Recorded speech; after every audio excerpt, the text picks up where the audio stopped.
Hello dear fans. Who is Spinosaurus? Spinosaurus lived on Earth about 100 to 120 million years ago. Spinosaurus is considered one of the largest carnivorous dinosaurs.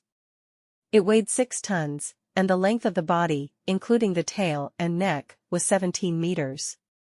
Spinosaurus remains have been found in Brazil, Japan and Egypt. Paleontologists attribute Spinosaurus to theropods, that is, to dinosaurs from which birds evolved.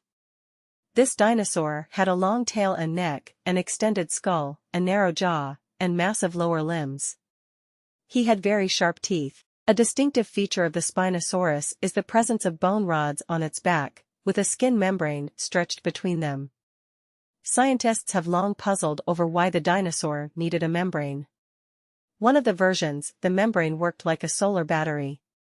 Spinosaurus in the morning and in the evenings turned sideways to the sun. The membrane quickly heated up, transferring heat to the whole body. In hot daytime hours, he specially turned so that the sun's rays fell on the edge of the membrane, then it would not overheat. Thanks to such a battery, the Spinosaurus hunted at dawn, at which time all other reptiles were still sleeping or were in a state of numbness. Spinosaurus hunted for rather large herbivores, even for the Egyptosaurus, which reached 16 meters in length. Spinosaurus also fished.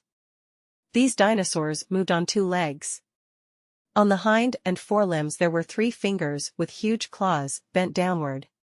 Spinosaurs did not know how to swim, they caught fish with their mouths, getting up in shallow water. Thanks for watching.